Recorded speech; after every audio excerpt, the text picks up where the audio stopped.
Hey guys, I'm going to show you some demonstrations, or a demonstration on modifications using the chair for PiYo class. Some of you came in last week, noticed that you were having some difficulties in some certain moves. That is to be expected. So I wanted you to make that mental note as to where you had those difficulties, because this next week we're going to incorporate the chair for those of you who need the modifications.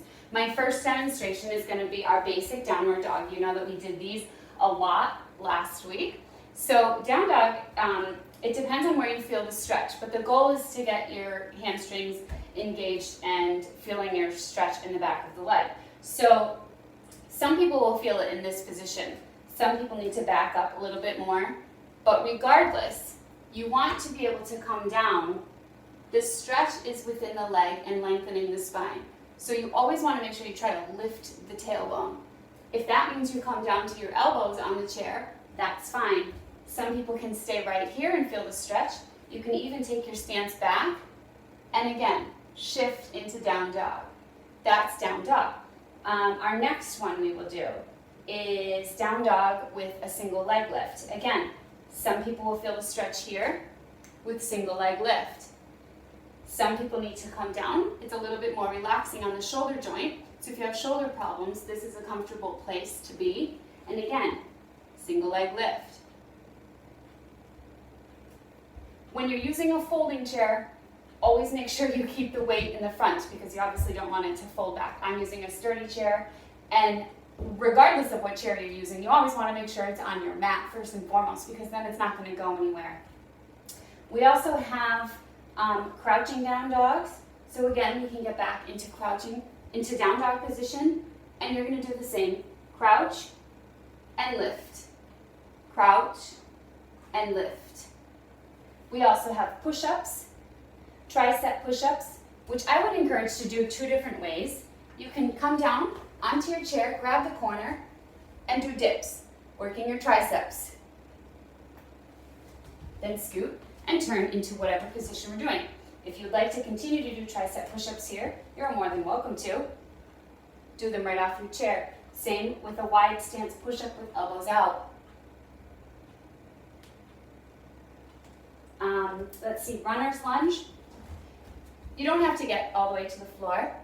You can stay right up here for runners. You can also modify by dropping the elbow when we do our reverse runners.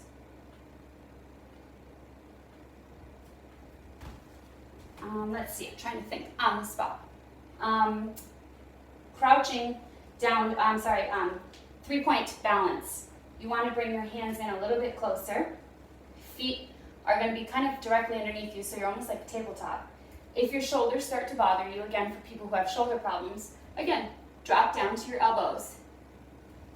Connector squat is down with a lift. Down with a lift. Connector squats are to teach us eventually to have upper body strength and hand balance. Not that I want to be a hand balancer, but hey, for those of you who feel like being a circus act, this exercise is for you.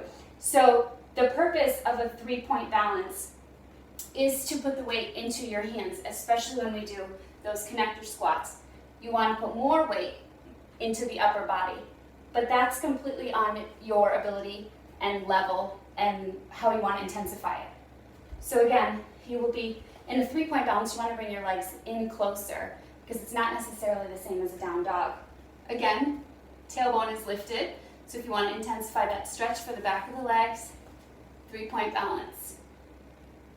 Connectors and up. To add the push-up, I would always make a triangle shape with my hands onto the top of the chair, press down, and lift up. That would be your connectors. I knew I was forgetting one, so I'm just going to show you real quick how to do our plank transformation when we're doing our sun salutations. So when we do our sun salutations, I still encourage you when we're lifting up, inhale up, and then it's a forward fold. For those of you with knee or back or shoulder problems, I still encourage you to try to walk out in front just to get that added stretch and come back up to your chair. Again, on the edge of your chair. Go right into plank. Plank, regardless of on the floor or in the chair, is always stacking joints. Wrist over shoulder. Plank. We also have chaturanga, so you're going to squeeze your rib cage. You can still do chaturanga, it's like a tricep press. Up dog, and then you'll swing it into down dog. When we do our sun salutation with a variation, it's going to be a down dog. We also have plank, knee to elbow, back, knee to elbow, back. Again, still stacking those joints, keeping tight. Everything can be modified and up on the chair.